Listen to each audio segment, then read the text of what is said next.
ईशभक्तानि शमीशावतारकान् तत्प्रकाशांश तच्शक्तिः कृष्णचैतन्यसंज्ञकम्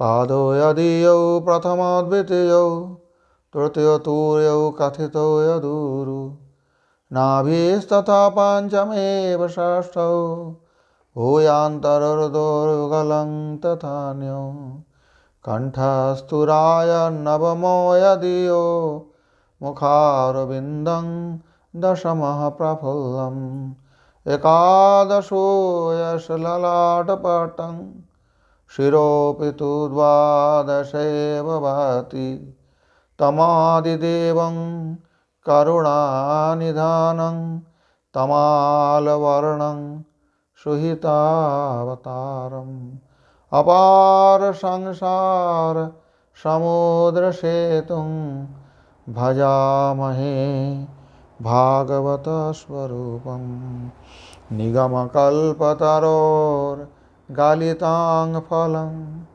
सुखमुखादमृतद्रवसंयुतं पिबत भागवतं रसमालयं मुहुरः रसिका भुवि भावुकः। एवमस्य शास्त्रशिरोमणेरीश्वरावरोधकत्वादिप्रभावमयमैश्वर्यमुक्त्वा माधुर्यञ्चाह निगमेति। श्रील विश्वनाथ चक्रवर्तीपाद এই শ্লোকে অত্যন্ত সুন্দর এবং বিস্তৃত টিকা লিখেছেন, সেইটা আমরা এখন চর্চা করব। বিভিন্ন আচার্যদের মুখ থেকে শ্রবণ করলে তাদের সঙ্গ লাভ হবে। এরা সব মহাভাগবত, অনেকেই নিত্য পার্ষদ ভগবানের, তাদের সঙ্গ लाभ হলে আমাদের भक्तिपथे আমরা ताड़ाताड़ी अग्रसर होते पारबो। इन सारे महाभागवत आचार्यों से श्रवण करने से हम भक्ति पद में जल्दी से जल्दी अग्रसर हो पाएंगे। श्रील विश्वनाथ चक्रवर्तीपाद इन श्लोक पर बहुत विस्तृत रूप से टीका रचना की है, बड़ा आस्वादनीय टीका है। और इनमें क्या होता है, अलग अलग तरफ से इस श्लोक को देखने से संपूर्ण रूप से लगभग इनकी अनुभव हो पाता है जो अर्थ क्या बोलना चाहते हैं इनमें व्यासदेव जी। आश्य शास्त्र शिरोमणेर, जो शास्त्र शिरोमणि है श्रीमद् भागवत महापुराण, शास्त्रों का शिरोमणि अर्थात मस्तक पे जो मणि रहते हैं सबसे कीमती मणि वही लगाए जाते हैं, है कि नहीं। बाकी हार में भी मणि होते हैं, कटक में भी मणि होते हैं, वो अलग बात है। वो मणि सर्वश्रेष्ठ मणि जो है, सबसे मूल्यवान मणि जो है, वो कहाँ लगाया जाता है, मुकुट पे लगाया जाता है। इसलिए सर्वशास्त्र शिरोमणि है, श्रीमद् भागवत सारे शास्त्रों का शिरोमणि है। और इनकी क्यों कि सद्य हृदयवरुध्यते कृतिभिः शुश्रूषुभिस्तस्कणात्, भागवत श्रवण करने की इच्छा करने मात्र से ही, श्रवण की इच्छा होने मात्र से ही भगवत अवरोधकत्वात्, भगवान हृदय में अवरुद्ध हो जाते हैं। ये शास्त्र शिरोमणि भागवत की महिमा है। ये प्रभावमय ऐश्वर्य मुक्त्वा, ये जो भागवत का जो प्रभाव है, प्रभावमय जो ऐश्वर्य है, मानो भागवत श्रवण की इच्छा मात्र से ही जो सुख सनकादिक जैसे मुक्त पुरुषों का हृदय में भगवान अवरुद्ध हो जाते हैं। इनमें दो विचार है, वो आगे जब उस श्लोक की चर्चा करेंगे तब चर्चा करेंगे, वो तो दूसरी श्लोक है इससे पहले। तो इससे पहले के श्लोक में जो ये शास्त्र शिरोमणि भागवत की जो प्रभावमय ऐश्वर्य है, भगवत अवरोधकत्व, भगवान को हृदय में अवरुद्ध करने वाले शक्ति रखते हैं, इतना प्रभाव है भागवत का। तो ऐश्वर्य है ये। ऐश्वर्य कहने के बाद अब माधुर्य कह रहे हैं इसी श्लोक में, क्योंकि जैसे भगवान है ऐसे ही भागवत है। भागवत तो भगवान के ही अवतार है ग्रंथ रूप से, तो ऐश्वर्य भी रहेगा उनमें, माधुर्य भी रहेगा। अब माधुर्यं चाह निगमा इति, अब विश्वनाथ चक्रवर्ती कहते हैं व्यासदेव जी ने यहाँ भागवत के माधुर्य वर्णन कर रहे हैं। निगम कल्पतरोर गालितं फलं, निगम वेद सएव कल्पतरुः। निगम कहा जाता है वेद को, क्यों कि जो जीव और ब्रह्म के बारे में तथागत रूप से जनाते हैं वो निगम है। कल तो उसकी चर्चा की है हम, निगम कैसे है शब्द। तो ये निगम जो वेद है वो हो, उसी निगम वेद वही कल्पतरु स्वरूप है, अलग कोई कल्पतरु नहीं। कल्पवृक्ष क्या करते हैं, जो अर्थी होते हैं, जो उनके पास कुछ प्रार्थना करते हैं, प्रार्थी याचक, उनको जो चाहते हैं कल्पवृक्ष देने समर्थ है, दे देते हैं। इसलिए निगम रूप वेद रूप कल्पवृक्ष के तस्य स्वाश्रितेभ्य वांछित विविध पुरुषार्थ रूप फलदायित्वेपि तरुत्वात् यह साहजिकं तदीदं भागवतं फलम। बहुत सुंदर बात है, एक एक बात समझो कितना सुंदर रूप से वर्णन। अच्छा, पेड़ में तो फल भी होता है ना, उसके लिए प्रार्थना करना पड़ता है? नहीं करना पड़ता ना। तो निगम रूप वेद रूप जो कल्पवृक्ष है, ठीक है, स्वाश्रितेभ्य जो उनको आश्रय लिए हैं, तो जो वेद रूप कल्पवृक्ष का आश्रय लिए हैं, तो वेद रूप कल्पवृक्ष उनके आश्रित व्यक्ति को जो वांछित अलग अलग प्रकार के पुरुषार्थ रूप फल वो तो देने वाले हैं। ये तो बात सही है। धर्म अर्थ काम मोक्ष, इन पुरुषार्थ रूप फल तो वेद रूप कल्पवृक्ष को जो आश्रय करेंगे उनके कल्पवृक्ष देंगे। लेकिन तरु का तो एक स्वाभाविक धर्म है, वो फल देंगे जरूर। वो फल किसी ने मांगा या नहीं मांगा उसकी अपेक्षा नहीं करते हैं। तरुत्वात् यत् साहजिकं, वृक्ष होने के नाते कोई भी वृक्ष हो, जैसे संसार में हो, उससे पूछना पड़ता तुम फल फलाओ, पूछना पड़ता है वृक्ष से, वो तो स्वाभाविक रूप से फल आता है और बिना मांगे फल आता है वृक्ष में। तो कल्पवृक्ष मांगे हुए जो कुछ वस्तु सामग्री है उनके आश्रित व्यक्तियों को देते हैं, परंतु वृक्ष होने के कारण स्वाभाविक रूप में फल भी तो होना है जो सहज रूप से होगा, जो मांगे बिना मांगे उससे कोई अपेक्षा नहीं रखते हैं। तो वो फल जो है तद इदं भागवतं फलम। समझ में आई बात?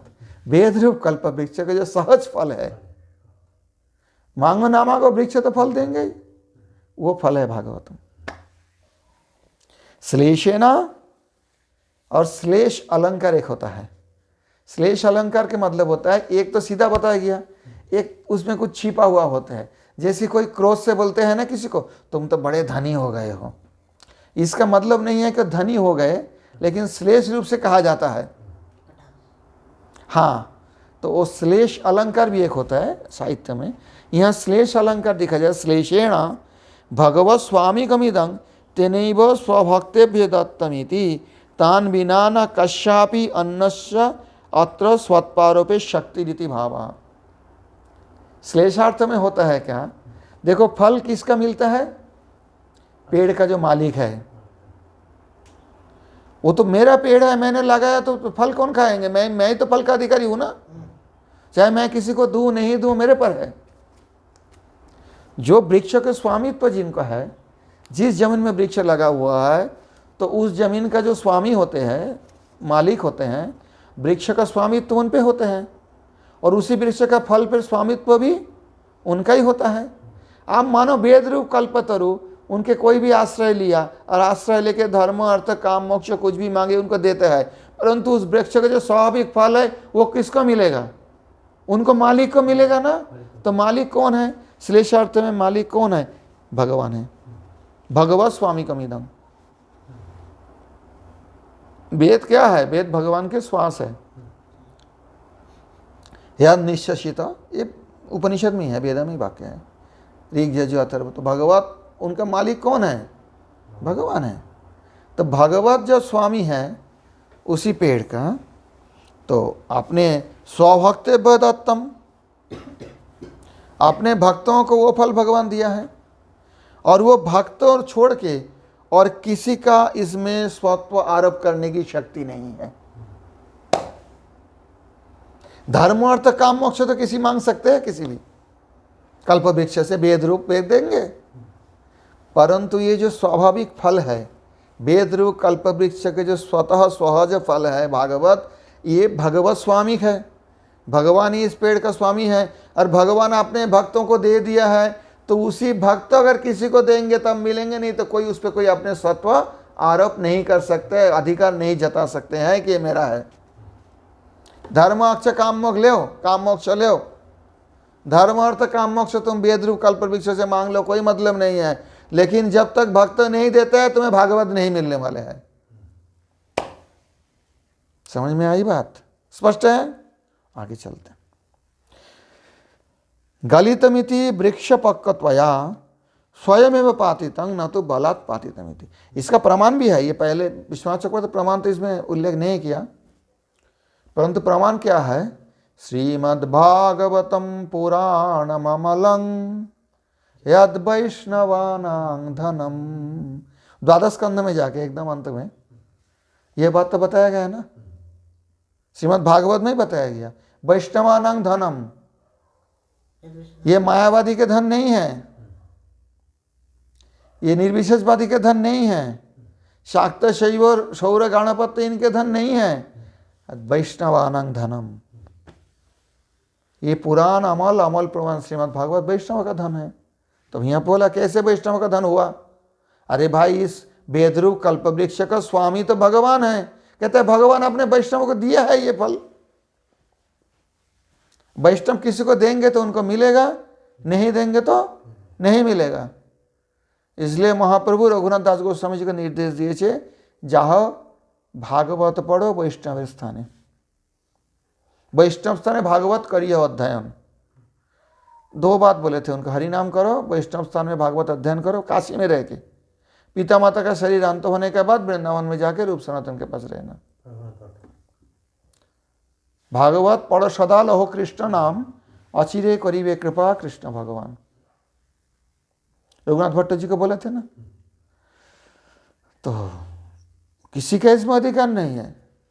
महाप्रभु स्वयं भगवान महाप्रभु भट्ट गोस्वामी जी को, रघुनाथ भट्ट जी को बोले हैं, भागवत पढ़ो सदा लहो कृष्ण नाम, अचिरे करीबे कृष्ण भगवान।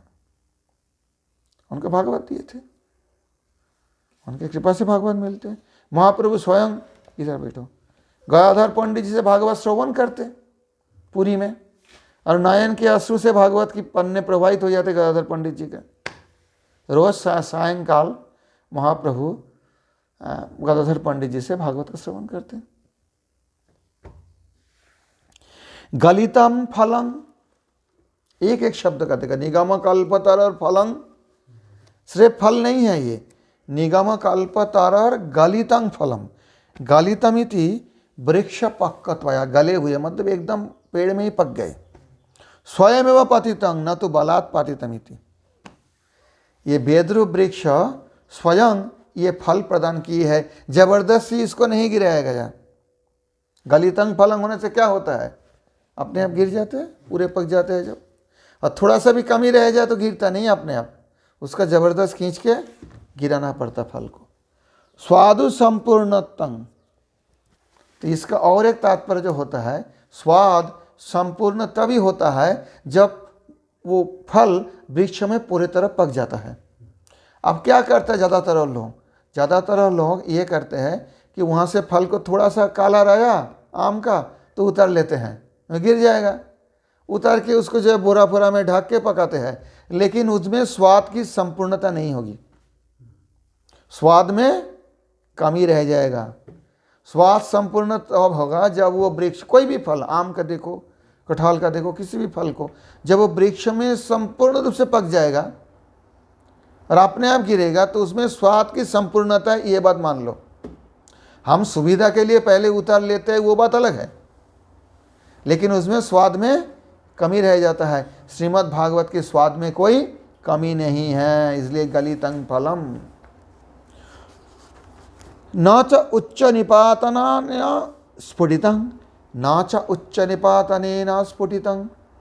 बड़ा ऊंचे वेद कल्प वृक्ष तो कहते हैं वैकुंठ में है, वहाँ से गिरा है संसार के भूमि पर, तो वो तो फट के बिल्कुल ऐसे इधर उधर बिखर जाएगा। कहते हैं नहीं नहीं नहीं, ऐसा नहीं हुआ। स्फुटितं नापि अनति मधुरं च, कहते हो सकता है इतना मधुर भी नहीं हो, इतना स्वीट, इतना मीठा नहीं हो। बोलते नहीं नहीं ऐसा भी नहीं। क्यों?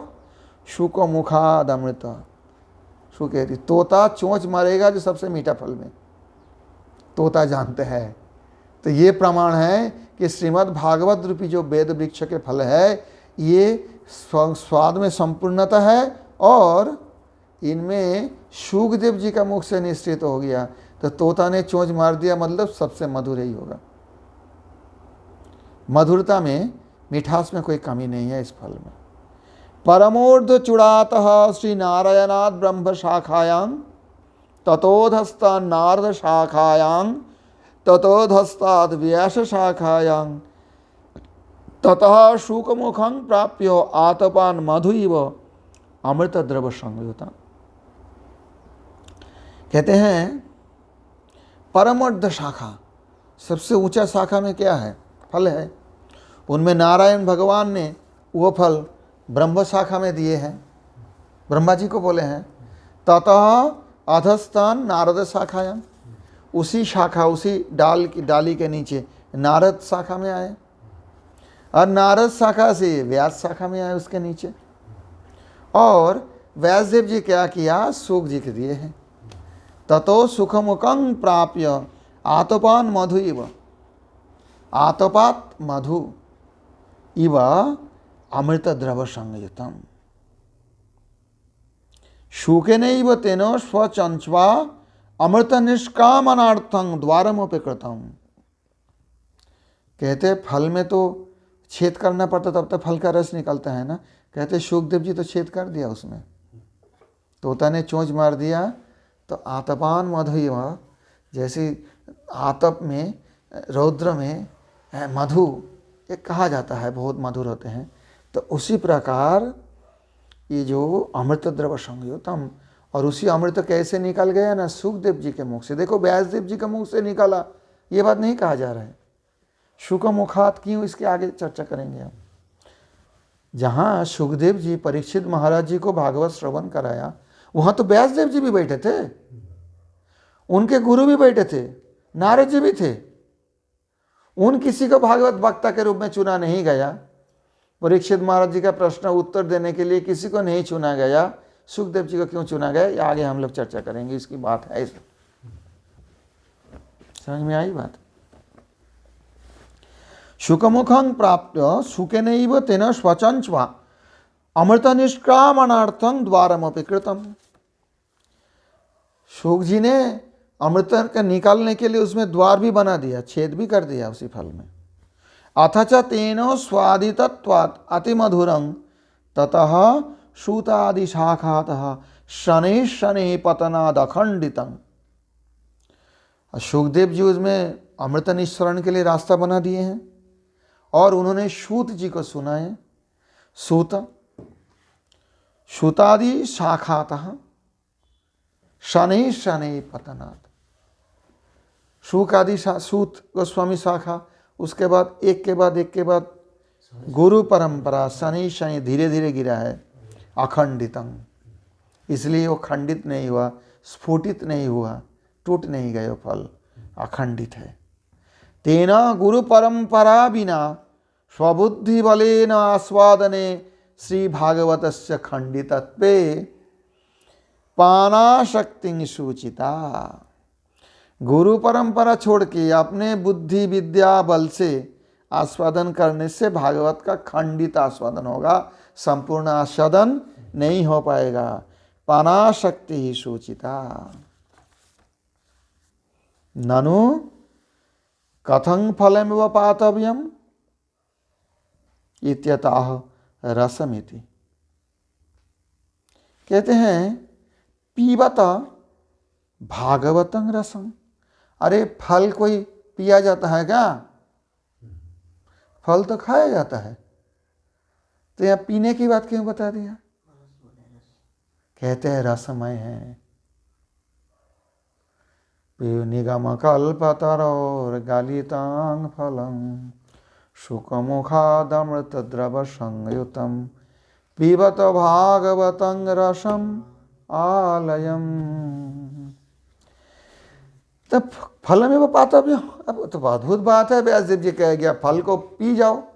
फल पीने का होता है? बोला नहीं, उस तरह का फल नहीं है। संसार के जो फल है वो तो भले नहीं पिया जाए, परंतु भागवत रूपी जो फल है वेद कल्प वृक्ष का, वो जो है रस स्वरूपमेव, उसका स्वरूप ही रस है, इसलिए वो पिया जाता है।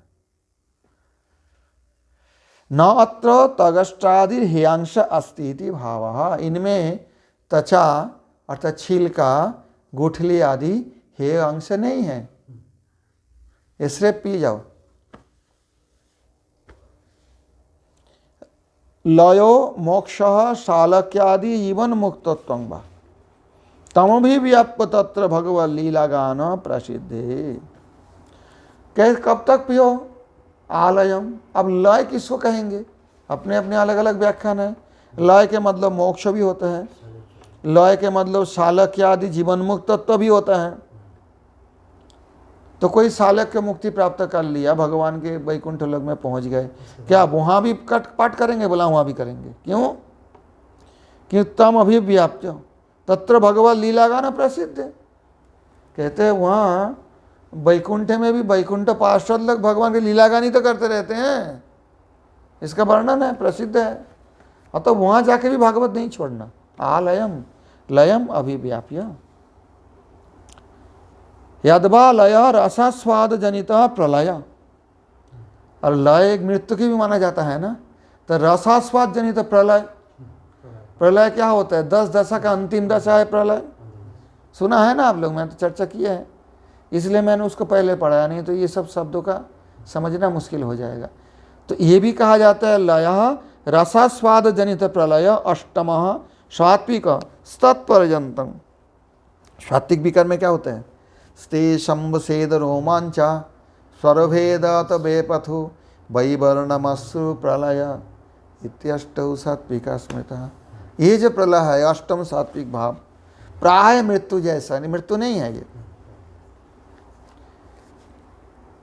तत्पर्यंतं पिबति पिबत इत्यनेन पाने स्तंभद्धा स्वात्विका भवन्ति इति ज्ञेयम्। कहते हैं भागवत पान करते करते क्या होता है? अष्टसात्विक विकार का उदय हो जाता है। तो स्तंभ स्वेद रोमांचो स्वरभेद बेपथु वैवर्णमश्रु, और प्रलय हो जाएगा तो उस समय तो चेतन ज़्यादा रहता नहीं है, मृत्यु जैसा स्थिति में पहुंच जाती है, मृत्यु जैसी स्थिति में पहुंच जाती है। इसलिए उस समय तत्र प्रलय सति पानस्य अस्पष्टत्वात्, पान आस्वादन होता है लेकिन अस्पष्ट हो जाता है, स्पष्ट रूप से नहीं हो पाता है प्रलय में। पुनः कहते हैं तो प्रलय पर्यंत पिबतु यद्यपि विराम। प्रलय अवस्था में जब पहुंच जाएगा, सात्विक की दशा प्रकट होंगे भागवत रस पान करते करते, और प्रलय पर्यंत जाकर जब स्पष्ट हो जाएगा, तदपि पुनः प्रवदसति पुनरपि प्रलय पर्यंत पिबतु। फिर जब चेतन आ जाएगा, फिर भागवत पान करते रहेंगे, फिर प्रलय पर्यंत आलयं मतलब आ प्रलयं, ये भी अर्थ है। समझ में आई बात? अच्छा, सात्विक विकार हो गया तो प्रलय जैसा हो गया, उस समय तो थोड़ा समय के लिए मानो रुक ही गया, फिर जब चेतन आ जाएंगे फिर पान करेंगे, फिर प्रलय तक पीते रहेंगे।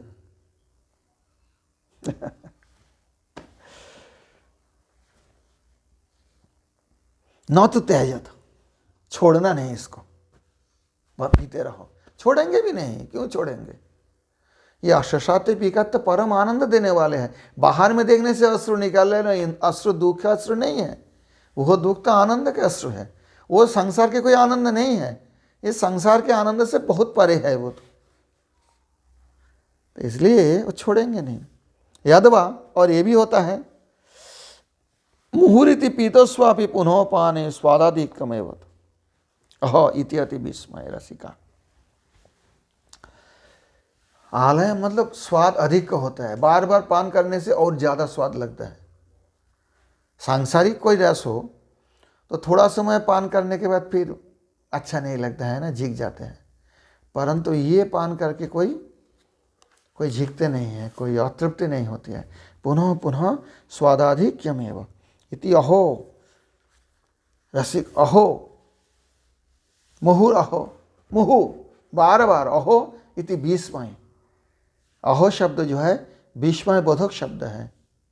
तो व्यासदेव जी आश्चर्य बता रहे, देखो अहो हे रसिका, हे रसज्ञा इति भक्तानामेव जातरतित्वात् रतेरेव स्थायी भावत्वात् स्थायिनेव रस्यमानत्वात् नात्र ज्ञानी कर्मी योगिनां कोपि दाय इति भावः।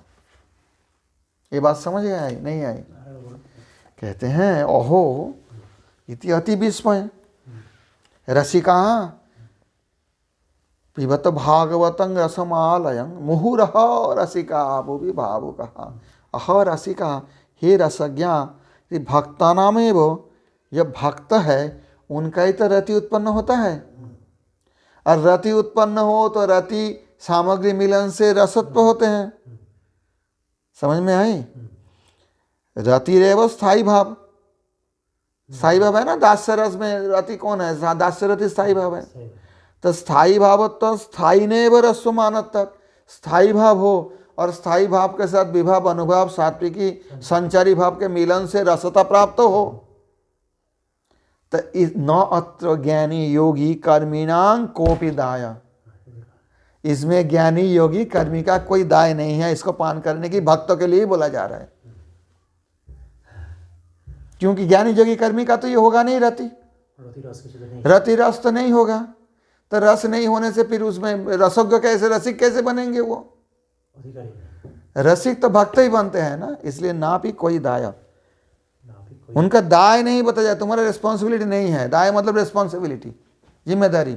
ज्ञानी योगी कर्मी का इस भागवत में कोई जिम्मेदारी नहीं है। तुम पढ़ो ना पढ़ो तुम्हारे अपनी इच्छा, जाओ जो कुछ करो। लेकिन रसिका पीबता, जो भक्त है वो पान करे। हे भावुका ततएव यूयमेव कुशलिना अन्य अमंगलाय इति भावः। भावुका मतलब कुशलिना, कुशल, एक्सपर्ट। कहते हैं अगर ऐसी पान करो तो यूयमेव कुशलिना, आप लोग ही कुशल हो और कोई नहीं, बाकी सब अमंगल है। यूयम यूयम उसमें शब्द याद पता नहीं है क्या है? ताम युवाम यूयम, यूयम एवं कुशलिना। हाँ, तुम लोग ही बहुवचन में है। ये युष्मा शब्द का प्रथमा विभक्ति के बहुवचन में यूयम, यूयम एवं तुम लोग ही, ये भावुका तथा यूयम एवं कुशलिना अन्य अमंगलाय वेति भावः। आप लोग ही कुशली हो, बाकी सब अमंगला है। अब पारेण भाव्यमानः तथा ही भावुका इति पाठे, हे भावुका इति पाठे भावकत्व व्यापारवन्तः। भावुका बोला जाए, रसिका तो जो रसज्ञ, रस के जानने वाले। भावुक तो होता है जो भावकत्व व्यापारवन्तः, जिनके अंदर भावकत्व है वो भावुक है, जिनके अंदर गोत्व है वो गौ है, जिनके अंदर मनुष्यत्व है वो मनुष्य है। तो ऐसी भावकत्व बात तो रहेंगे उसमें, भावना करने वाले। तथा ही भावकत्व व्यापारेण भाव्यमान स्थायी भुज्यत इति भट्टनायक मतम। भट्टनायक का मत से क्या है कि भावकत्व व्यापारेण भाव्यमान स्थायी भुज्यत, जो जो चिंता करते हैं, भावना करते हैं, उसमें भाव्यमान जो वस्तु है जिसको भावना करते हैं वो स्थायी रूप से वो भोग करते हैं। ये भट्टनायक मत है। तब श्लेषेण तत्र श्लेषेण भगवतो स्वरूपं रस एव भवति। वहाँ पर श्लेषार्थ में श्लेष अलंकार का प्रयोग देखा जाए तो भगवान के स्वरूप ही रस हो जाते हैं। अभी समझ नहीं है आप लोगों का? नहीं समझ नहीं है, समझना पड़ेगा श्लेषार्थ क्या है। आप मानो संसार के नारी पुरुष का ही देख लो, मैं साधारण सांसारिक दृष्टांत देता हूँ। तो क्या होता है, कोई पुरुष, कोई युवा, कोई युवती के प्रति देखते हैं, देख के अच्छा लगता है। मानो मैं दृष्टांत देता हूँ, उसका सौंदर्य हो, चाहे उसके गुण हो, चाहे कैसे भी हो, तो उसके बारे में चिंतन करते रहते हैं, भावना करते रहते हैं। सांसारिक युवक युवती का आकर्षण, उसका उदाहरण स्वरूप लेना है, दृष्टांत स्वरूप।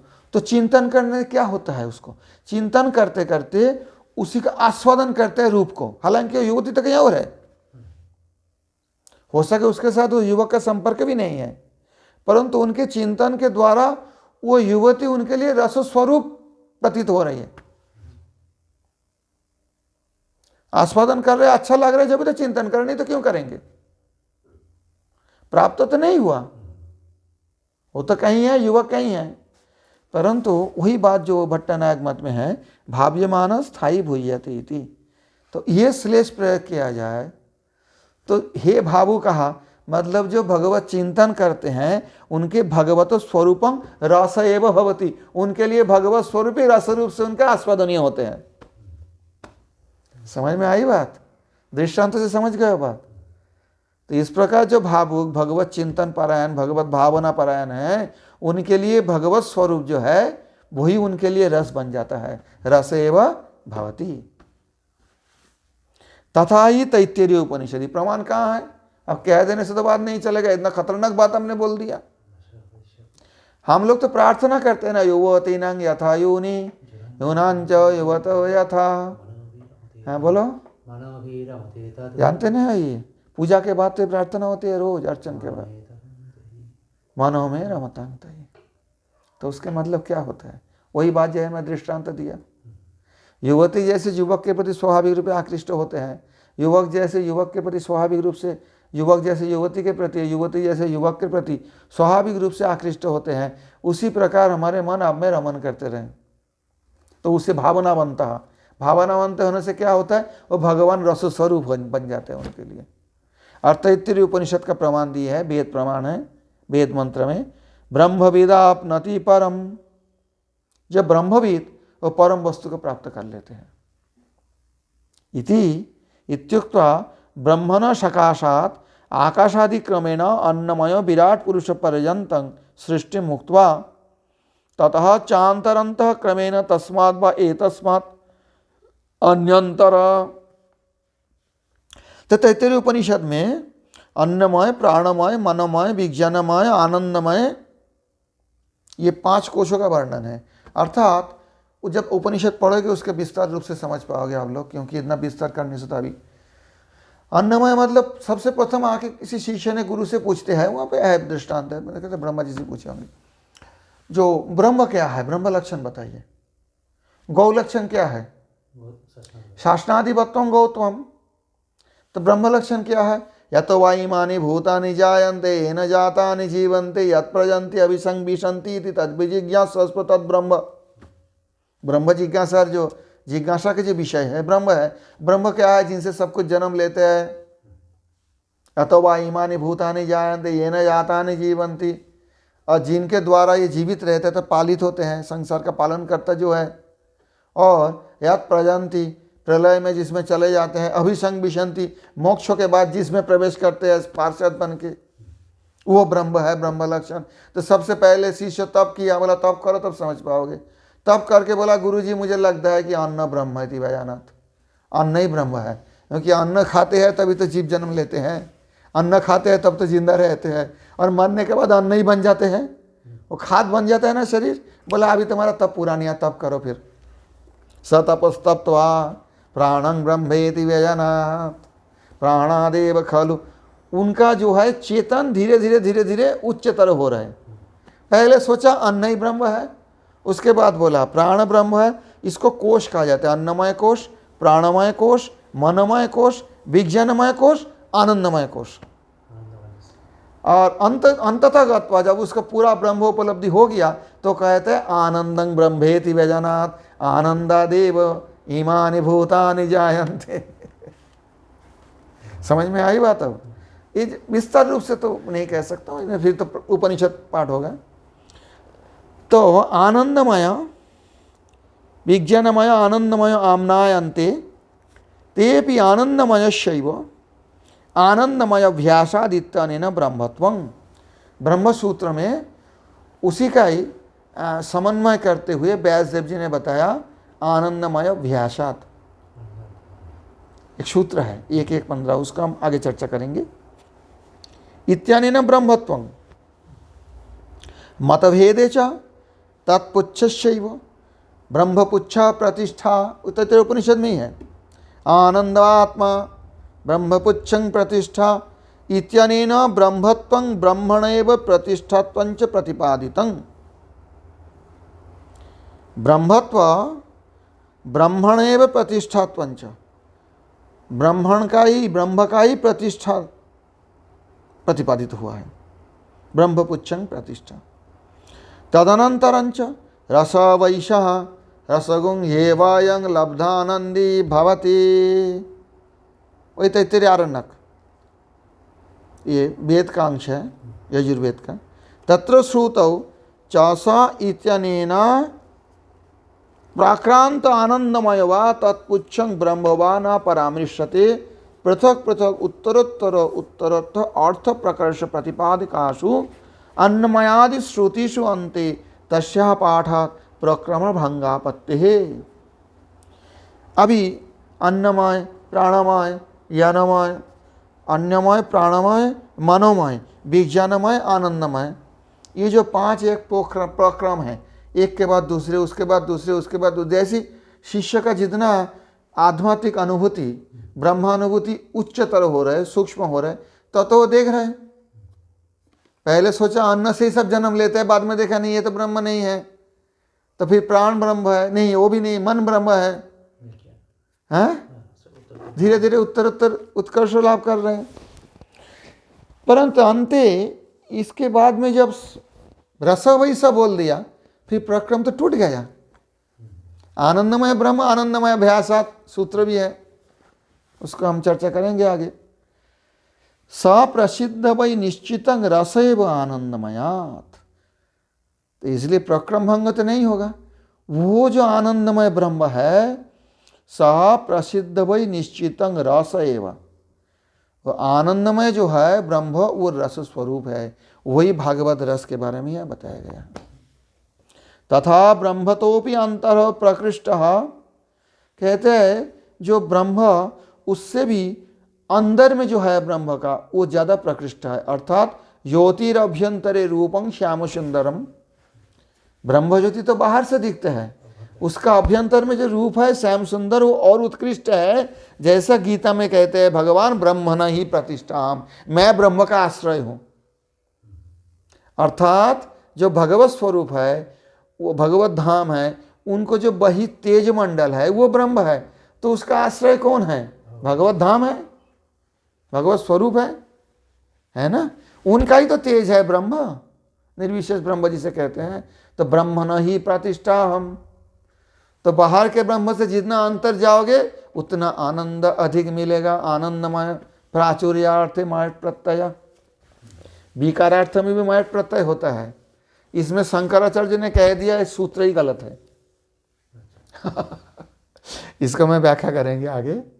ये आनंदमय अभ्यासा सूत्र में शंकराचार्य बोल दिया, व्यासदेव जी ने गलत लिखा है। मायट प्रत्यय तो विकार होता है, ब्रह्म का आनंद हो रहा है मतलब विकार होता है क्या? ब्रह्म तो अविकारी होगा, अगर विकार हो गया तो ब्रह्म कैसे है? वैष्णव आचार्य बोलते हैं आपने जिनको व्याख्यान करते हो उनको ही खंडन करते हो। व्यासदेव जी को गुरु मानकर तो ब्रह्मसूत्र की व्याख्या करोगे, और व्यासदेव जी की खंडन कर दिया, गलत लिखा है, आनंदमय हो ही नहीं सकता है ब्रह्म। वो मायट प्रत्यय, मायट जो है वो प्राचुर्यार्थ में भी है विकारार्थ में भी है। यहाँ प्राचुर्य तो धरो ना, बहुत आनंद है,